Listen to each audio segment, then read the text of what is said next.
artists and animators. Ferguson Winston is an artist who works in animation, storyboards, and design with retake animation credits on Solar Opposites and Rick and Morty. He also recently posted a personal project, a fan adaptation of Luther, as portrayed by Idris Elba in the style of Monkey Punch's Lupin the Third. We invited Ferguson onto our live stream to discuss the Luther the Third scene, as well as his career in animation. So, Ferguson, welcome to the stream. Hi, thank you for having me. Thank you for joining us today. So, please introduce yourself. What is your origin story and your path to your current role in animation? My name is Ferguson Winston. My origin story is, I graduated from Savannah College of Art and Design in Savannah, Georgia in about, it was 2008, with a major in animation. And in 2010, I ended up getting an internship in Atlanta and started working on kids and adult animated cartoons. I did that from 2010 to about 2015, 16. I just kept doing decent work and having friends speak up for me and get me hired at different places. Around 2016 and 2017, a friend in Los Angeles brought me on to do some projects with them. And then I ended up moving out to LA and staying, and ended up working at Rick and Morty around 2019, I believe. And then worked on that for a few years, and Solar Opposites kind of came out of that studio. And I ended up working on Solar Opposites and staying on Solar Opposites to this day, which is where I work now as a retake animator. Yeah, I think a lot of artists in the industry don't always appreciate how important it is to network and have connections and people who can advocate for you on productions. Do you have advice for like how to network? Did you find most of like your peers through animation school or from previous jobs? Both, but my start came from school, college. My internship that I got in Atlanta, a friend, Adam Taves, we didn't really hang out in college, but we admired each other's work. And I applied for an internship, and he spoke up for me and got me in. My first job after that, I was hanging out with the people that worked at that studio that I was interning at. We all went out to the movies, and they met up with some other animator friends, and a girl named Joanna Davidovich was like, yeah, my studio, Primal Screen, is like hiring. You should apply. And so I applied and got that job. And then friends from both of those studios ended up going to another studio called Floyd County. And after my time at Primal ended, I applied to Floyd County and had a bunch of people speak up for me there, and I got hired. Every job I've had has been somebody bringing me on. And it's just, like I said, you go out, you hang out with people, you either meet people at school, you go drinking with people if you drink.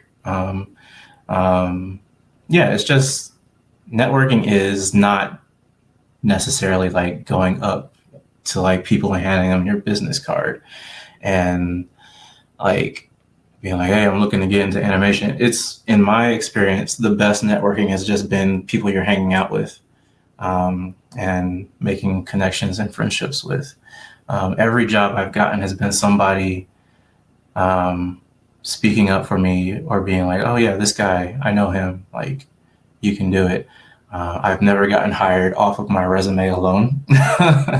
And so, networking is very important. and who you know is important. And making friends is very, very important in the industry. For sure. So what is the typical day like in the life of a retake animator? And what do you think is the most interesting thing about the role that someone outside the industry might not know about? My day to day is basically I get up, I roll out of bed, and I go sit at my computer. And actually, since the pandemic happened, I make sure that like I get up, get showered, put on clothes, like I'm actually going to a studio, so that I don't become a slob at home since I work from home all the time. So I kind of get up and go through the motions, get myself together, sit at my computer, and then, once I clock in, I check in with my team or my directors or whatever, and we kind of go over what our deadlines are. And then after that, we have a Google Doc, which basically assigns us, like my director assigns each artist specific shots. And so I look at my list of shots, and then I download my files, and I just start like attacking them and completing shots as fast as I can. And, break for lunch, come back, do it again, and then clock out. So that's the basic 8-hour day. Yeah, I think being able to take care of yourself and have a bit of a routine is very helpful because the alternative can not always be fun after a while. Yeah. Can you tell us a little bit about the project that you shared, Luther the Third? Yeah. Let's see. This project is something that has kind of been bouncing around in my head for a while. It was, I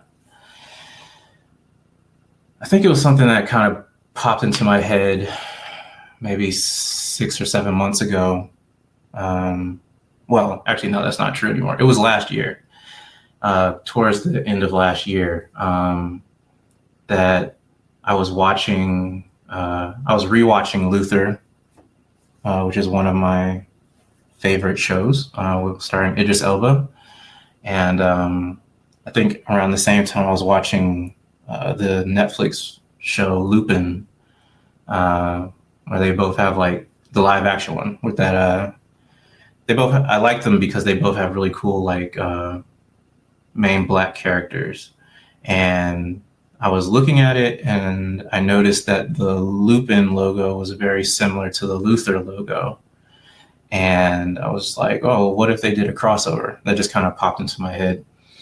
And then I was thinking about it and it wouldn't leave my head. And I was just like, oh, well, what if, I did a crossover? And I was also like, I really like Lupin the Third. And so I was like, well, what if I drew Luther in the style of Lupin the Third? And it just stuck in my head. And I thought it was really cool, but I didn't have time to work on it. But it wouldn't leave me alone. And so when I finally had a break from work and some free time on my hands, I decided to make this project because one, I wanted some frame by frame hand-drawn animation for my portfolio, and two, I had to get this idea out of my head so it would leave me alone. I just want to say I love this character design that you did. Can you Thanks. talk through how you approached adapting the character into the style? Yeah.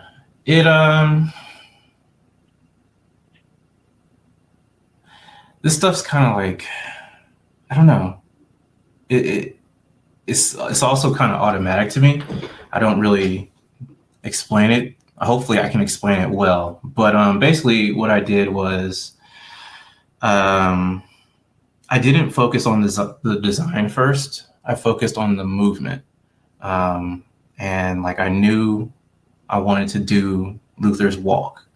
And Idris Elba has a very specific walk when he plays Luther, where he throws his weight around a lot, and his shoulders and arms are just kind of flaring out. So I wanted to make sure I got that down, because that's the whole thing. It's very iconic and a very cool stride that he has. So that is what I focused on first. Then I was like, all right, well, I want to make this look like Lupin. So I pulled up some reference of Lupin III, just some reference images. I don't know if I have them here. Pulled up some Lupin references, and then I drew, let me see if this works. Yeah, so I pulled up like references like these and just had them beside me as I was working on the roughs. So I trying to figure out where, let me see.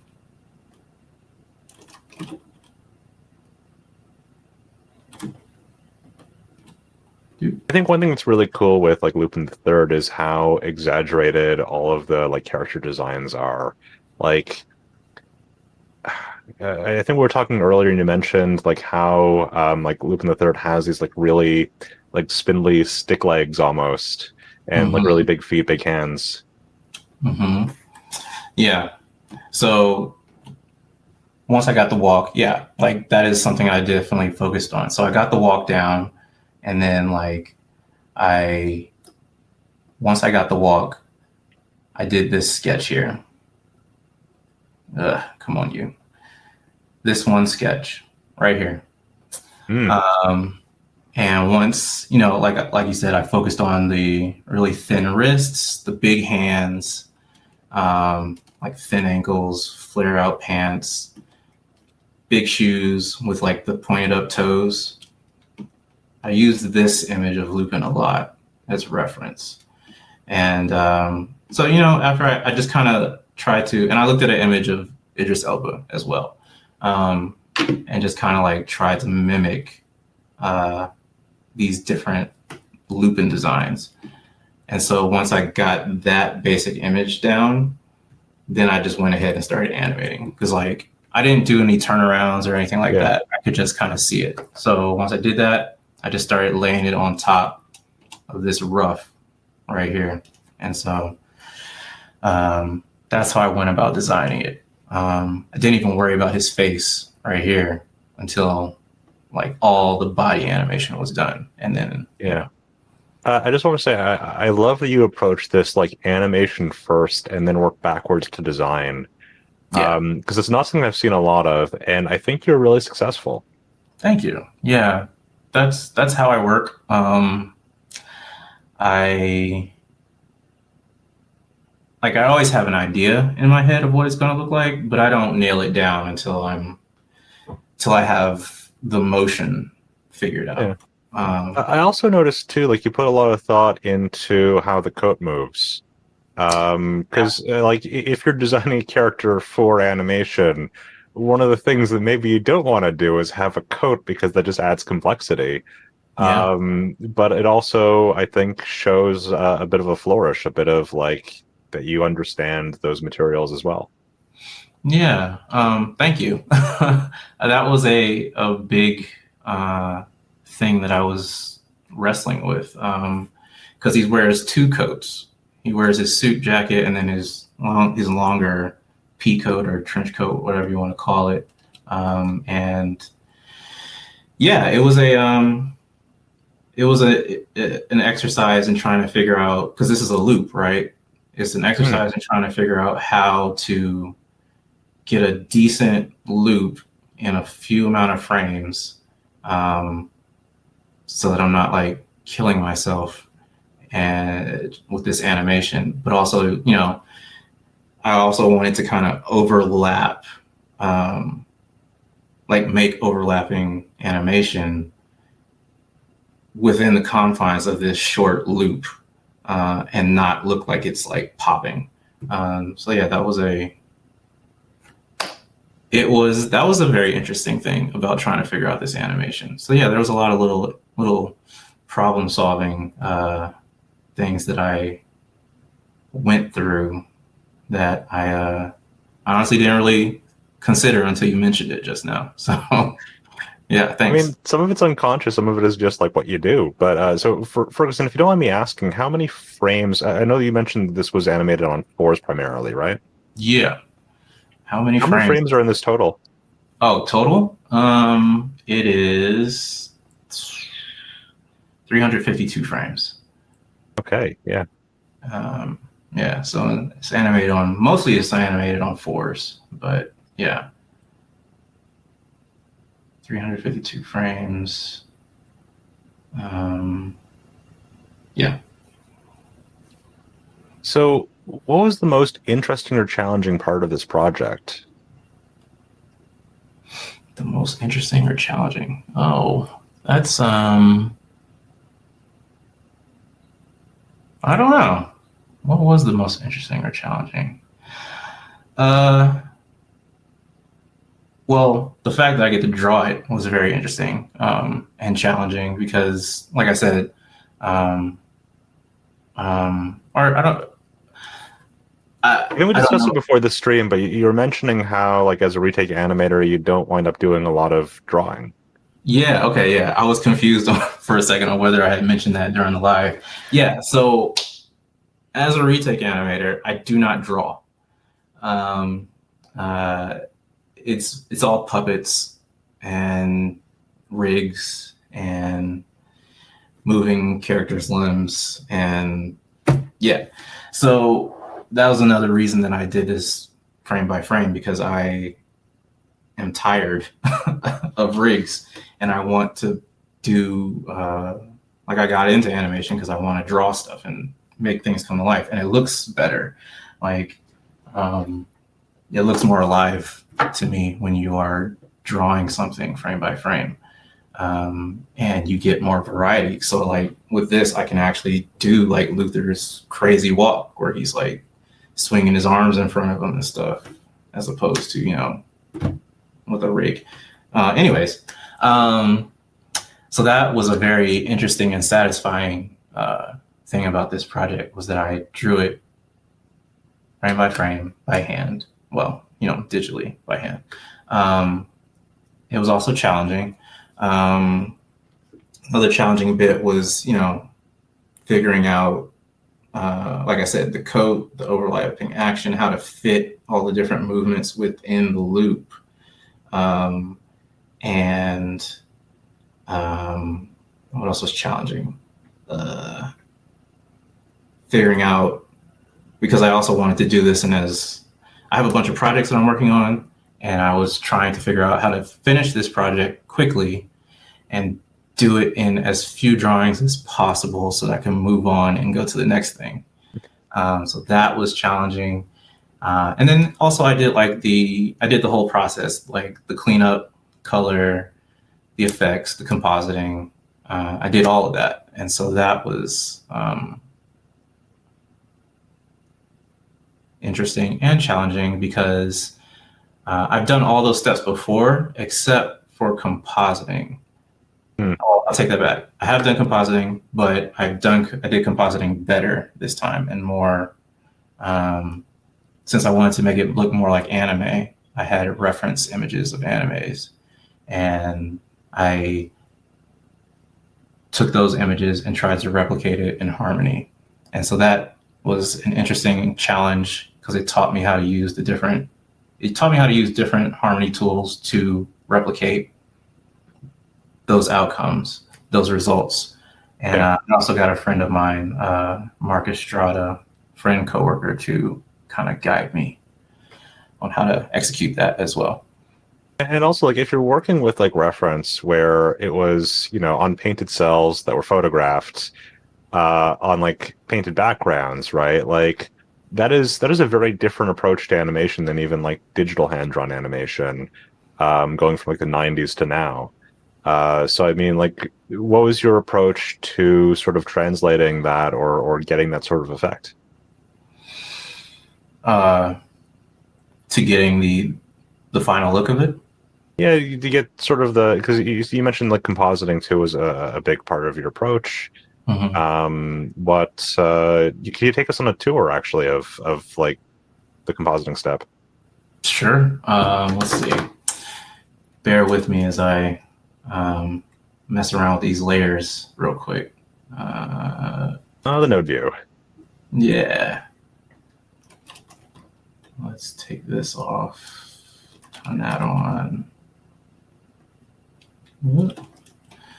And composite. All right. So there was different stages. I did end up taking some of this into After Effects and doing some compositing, but I did most of the heavy lifting. That's my process, is like to do as Yeah. much as I can in Harmony, then like kick out a few things to After Effects and put some finishing touches on it. But all right, so I also should bring up the reference images, style reference images. Okay, so for this project, I wanted to give it a specific look for the finish. Let me turn this off for now. Oop. All right, so we got Luther, and I did a bunch of stuff with this. So these are the reference images I pulled up. This is an image from, I believe, Jujutsu Kaisen. And then this is from Attack on Titan. And Demon Slayer. So I wanted to kind of replicate or imitate like a lot of the finish on these images. And what I noticed was like the lines are really crisp, right? But there's also like there's a lot of gradients, and there's also gradients kind of with the line work as well. And so I was just like, all right, well, how do I mimic this? How do I create something that sort of resembles this in Harmony, where you got like strong line work, but you got some gradients coming off the line work, and you got gradients within the character. And then you also got like shadows within the character, but gradients coming off the shadows, right? Yeah, those are very subtle details. Yeah, yeah, and I really wanted to try and make something like that. I didn't get it exactly, but I got something close and kind of cool. I also did not. I'll get into it later when I get there, but I didn't do like shadows. Like I didn't draw the shadows. I used a tool to create highlights engine. So I'll get into it. But yeah, so with this character, I basically, let me start with his torso. So what I did was I have his line art and his color art separate. So come on, you can do it. All right, we're gonna have to do this. There we go. All right, so got his line art on one layer, on the line layer, color on the color layer, right? So I was able to separate the line art from the color art. And what that allows me to do is to create, let's see. I'll bring the line art down here. So first the line art feeds into, the image, right? Then I also did another, brought the line art out again, where it comes over here. And I ended up adding a matte blur to it. So basically I have the line art and then I have line art on top of it again with a matte blur. that kind of gives it a fuzzy gradient. I don't know if you can actually see that, but it kind of gives a little bit of a gradient within the character. I wonder if I can like increase. Yeah, but the colors sort of feed into each other a little bit. Yeah. It also makes the line art look a little bit softer when you zoom out. So this is it off. These are hard outlines, right?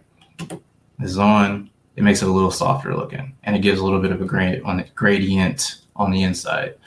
So I did that, and then you know, that was the first. That was basically to get the line art right. Have the color in here on the separate layer, and then after that, I moved over and did some lighting effects on them.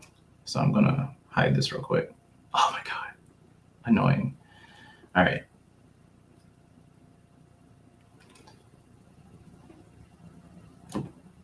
So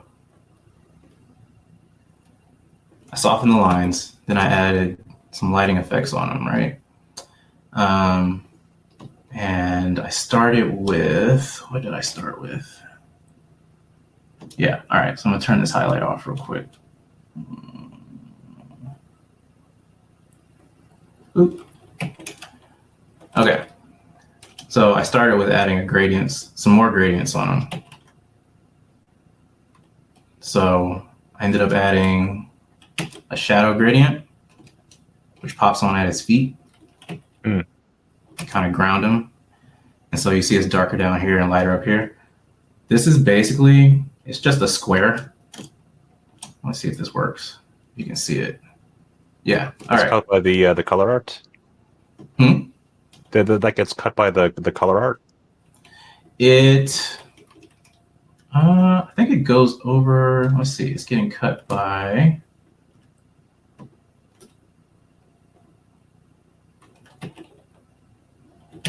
I see. No, it's just getting cut by the character. So it's getting cut so it stays within the whole character.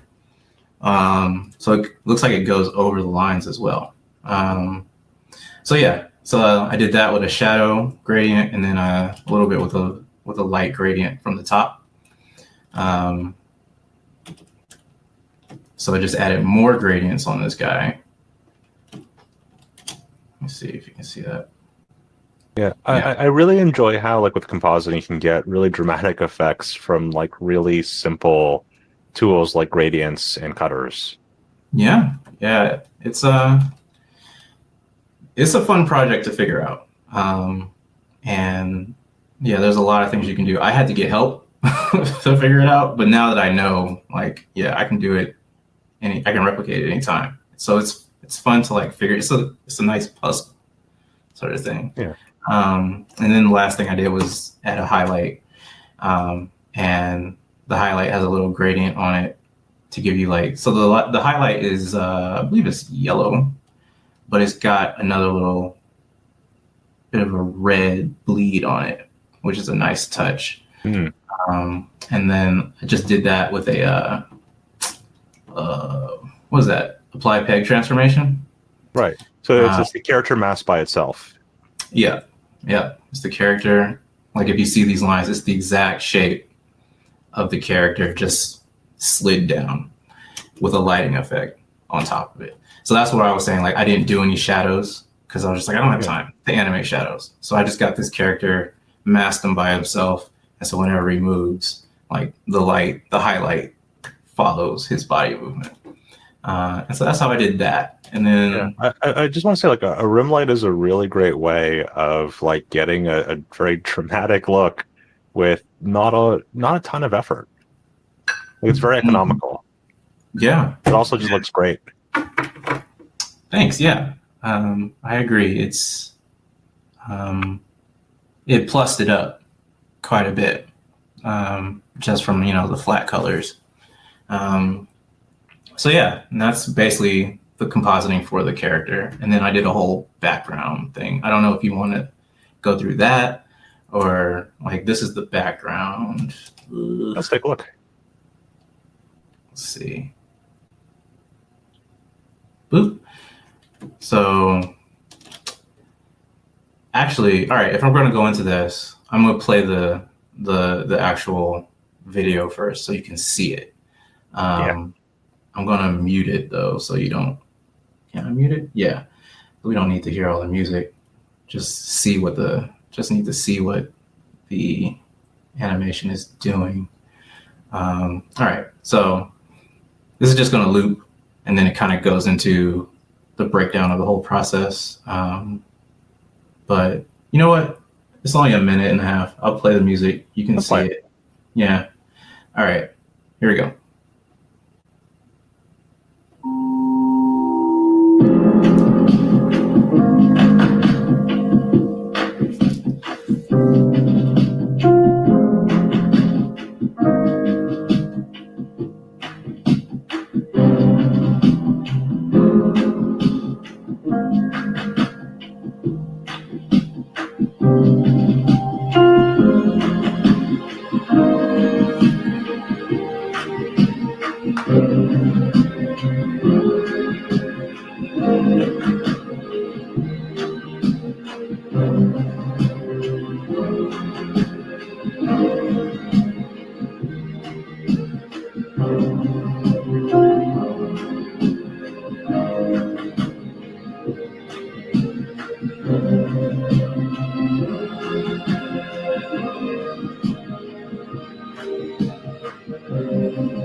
It's very good.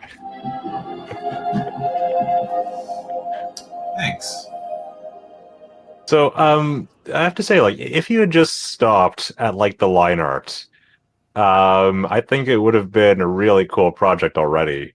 But with the colors and the compositing, it looks fantastic. I also love the sort of abstract background that I just think draws more attention to the character too. Thanks. Yeah, I'm a big fan of the background. It was this was a very fun part for me because I wanted to imitate the opening sequence of Luther, which has a lot of reds and blacks and kind of like abstract shapes kind of moving about. And so I was like, how am I going to replicate that in a short amount of time? Like at first I was going to like animate like a bunch of shapes and squares like moving around. But I figured out a really quick solution. So what I ended up doing was, I just had I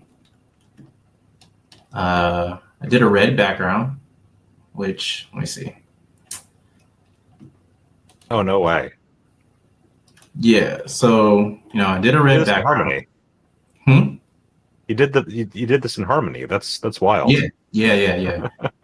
So I did this in Harmony. God, there's so many little bits and pieces to it, but let's see if I can break this down quickly. Oh, that is wild. Okay, I know like 3 people who do backgrounds in Harmony, and now you're the 4th. Oh yeah, I mean I don't always do them in Harmony, but I wanted it to be animated, so yeah, I was just like, all right, let me do this. All right, so here's the start. Got a red background with a radial gradient on it, right? That's the beginning. Then what I ended up doing, let's see, is this it? Boop. Yes, that's it, but I don't want to go to that part first. Yeah, so that's the red background, right? Yeah. Then I drew, London. And then I did a vignette. I was like, I want a bloody vignette on this thing to like frame them. So I'm really happy that Harmony has these these ink brushes now, which are really cool. So I got the ink brushes and just like splattered them on.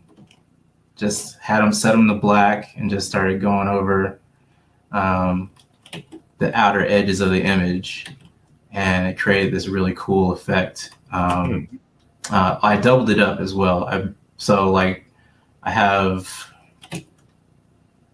this version here with a transparency on it, and then I have this one. This one with no transparency, so it's like full on, right? So some volume and depth to it. Yeah, and so and they're kind of offset from each other, so that you can kind of see through them. Oh, that is cool.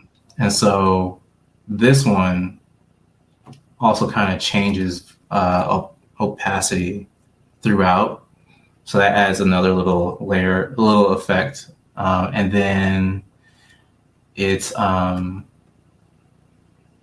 also I added another element for the abstract bit that plays on top of the blood, on the transparent blood, and so it like kind of pops in and out in different areas. And that bit that I added is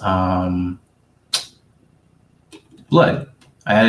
So when Luther's name pops up, this blood that I animated drips down. I duplicated that and brought it over here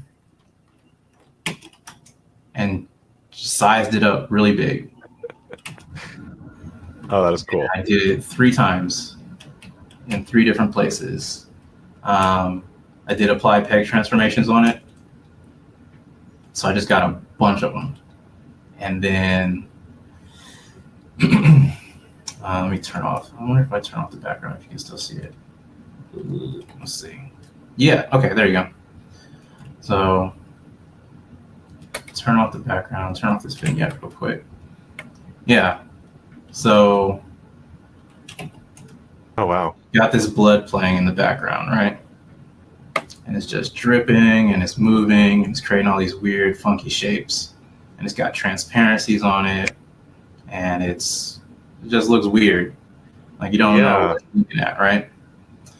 And then if I had known that you had animated the background too in Harmony, I would have asked you a whole nother set of questions. Oh, yeah, I mean, maybe next time. But yeah, so then what I did was I added this pixelate node on it. And so what that does is just makes it pixelated. And so you play that on top of this background and you get these really cool shapes that are kind of hard to see right here. But when I ended up taking it into After Effects, I adjusted some transparencies and whatnot, and it just kind of made it pop. I could probably do it here too. I just have to, I think what I did was, I think I just added a transparency here. Let's see if that works. Oops, wrong button. Yeah, that worked, but not the way I wanted it. Anyways, I went into After Effects and just messed with the transparencies a bit. But if you can kind of see it here. Actually, let me go to a frame where you can really see it. One of my favorite frames. Let's see. Luther. Oh, that's my name. But I think it's this one. Dude. Yeah. So it just kind of created all these artifact effects and lines within the background. And what they do is that it also, you can't really see it here, but when you render it out, the artifacting and the pixelation kind of plays on top of the blood vignette. And so you get little pieces of blood just like it looks like it's splattering. It's a static image, but when the vignette plays over it, it looks like the blood is kind of like splattering within these black areas in the vignette, and it turns out pretty neat. So yeah, that's this whole compositing and animating thing. Animating the background in Harmony was honestly, besides the whole project is satisfying, but figuring that out and creating that cool background was a very satisfying accomplishment for me. Yeah, personally. the reason why like this is such a cool project for me, like the why I was really drawn to this is it's possible to be really siloed into like one specialty in animation, and I think it's really interesting when artists can try out different parts of a production. What drew you to take on the animation, the coloring, the compositing, everything? I mean, that's what I do, what I want to do.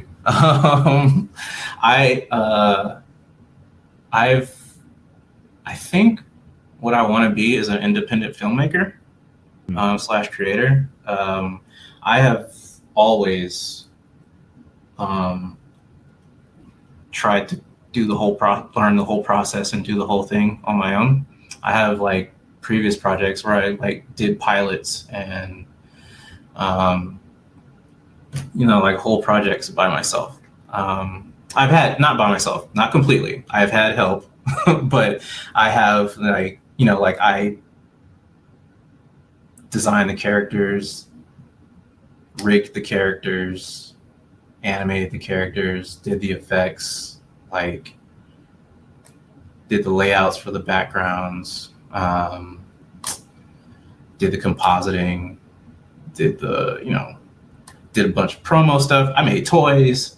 I made t-shirts for stuff. Like I am a multifaceted artist, right? And I don't like being stuck in a box. And so I have all these ideas and stories in my head that I want to tell and present. But I feel like I need to know the whole process so that I can get the ideas out there. Also, like selling the show is hard. Yeah. And very rare. And I've kind of given up on it. I'm to the point where it's just like, oh, well, I want to make these things and I know all the steps, so I'm just going to do it.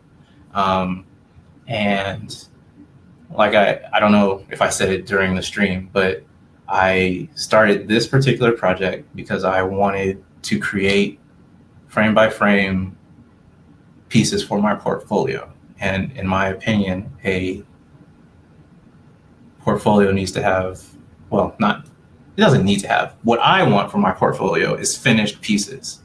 So that means I need to finish it. It's not just roughs or line work or whatever. It's the whole thing. Like I want for my portfolio, for my brand, for people, the work that I put out, I want it to be finished, polished, and people to know, oh, like Ferguson like does the whole thing.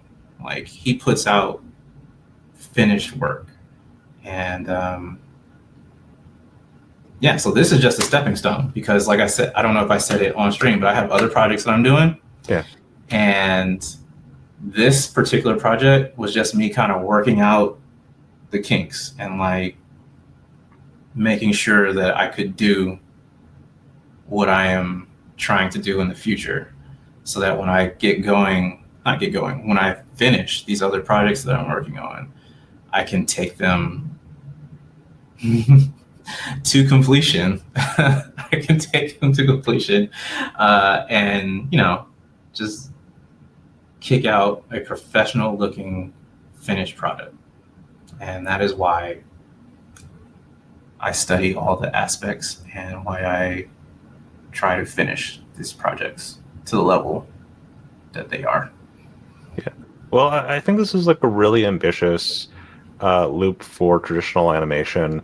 Are there tools in Harmony for traditional animators that more artists should be aware of? Yeah. I mean, my workflow is very basic. Like I,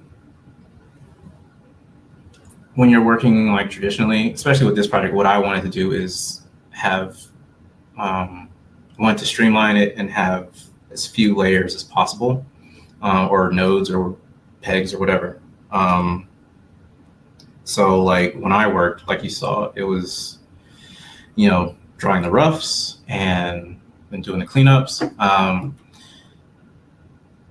This isn't a tool, but like something that I try to keep in mind when I'm working is, this isn't like, it's not a tool, it's just more, I don't know what the right word is, but Organization.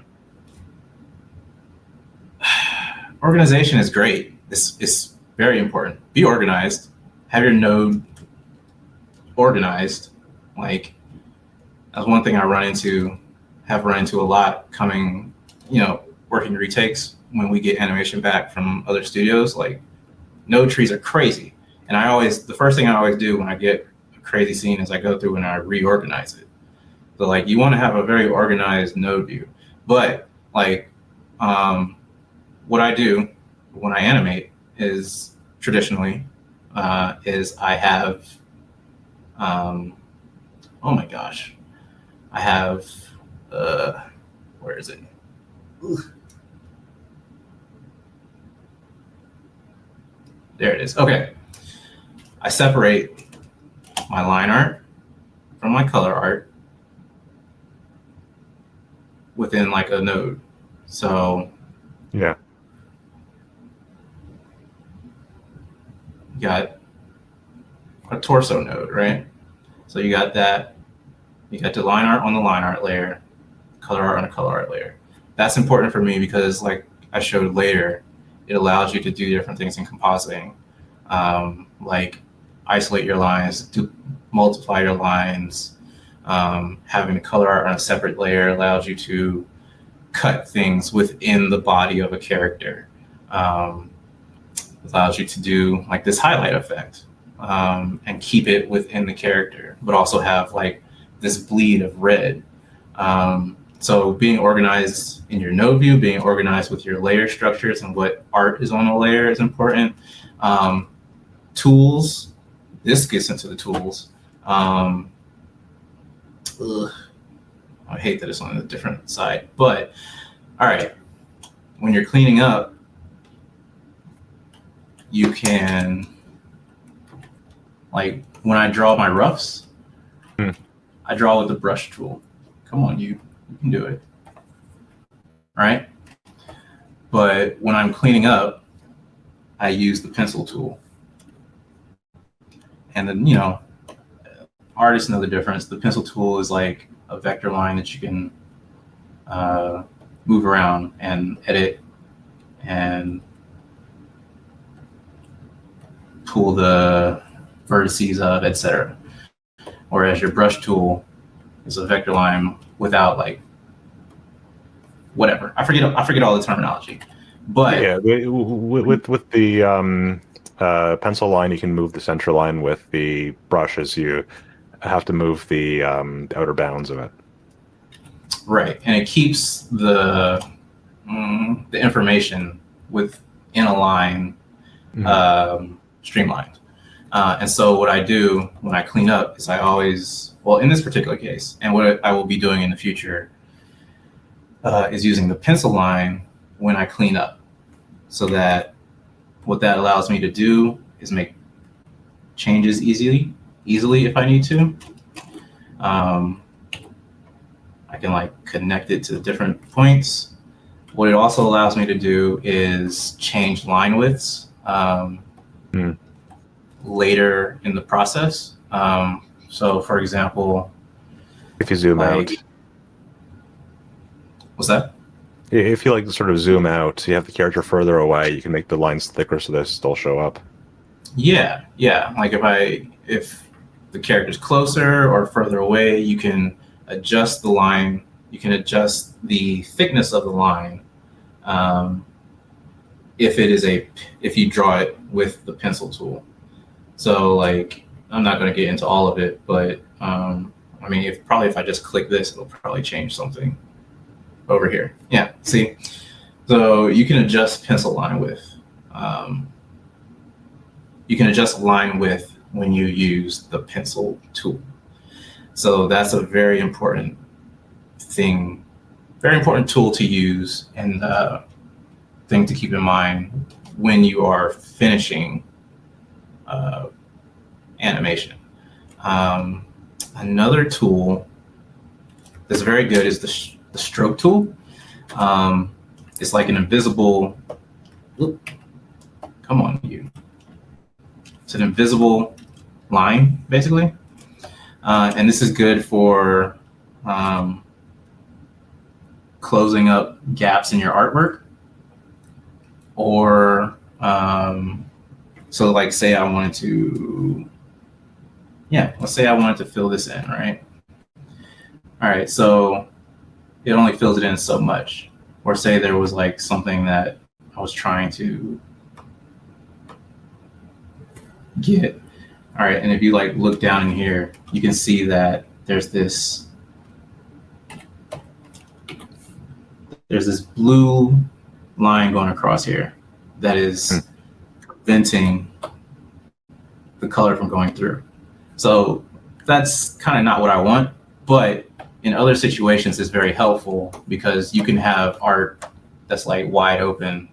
I don't know if I can, let me see if I can just do an example. Oh wait, I got this right here. All right, you got art that's wide open right here.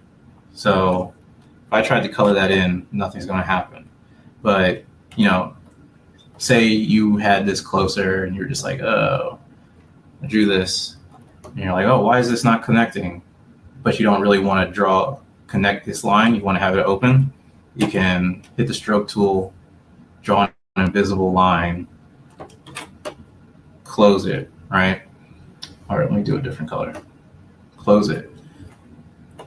And then when you look at it, rendered or whatever, you will not see that line. It's good for closing art. It's good for doing shadows. It's also great for doing sort of anime style eyes too. For So that's an important tool to know.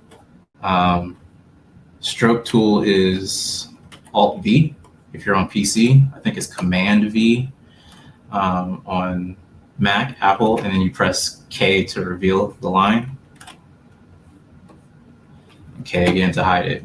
Oop, that was not a stroke tool. But that's an important tool. Those are the main tools that I use when doing traditional. I mean, other random, like, just like helpful tools, like are your pegs, your, you know,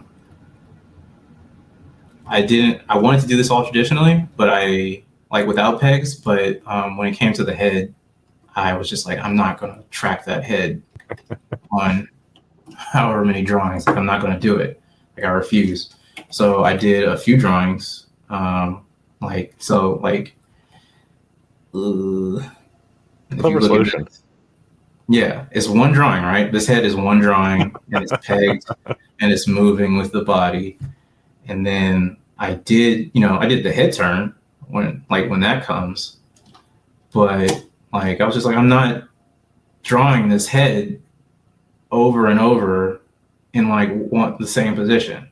So that's a useful tool that helped me like move my process further or faster.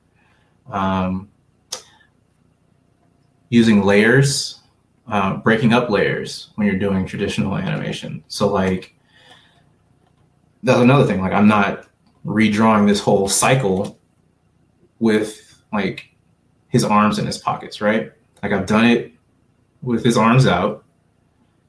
I'm not going to redraw his whole body, you know, because his body is just moving in a loop, but his arms are changing. So I'm not going to redraw the body every time when his arms are what's moving. So I did the arms on a separate layer, peg, you know, whatever you want to call it.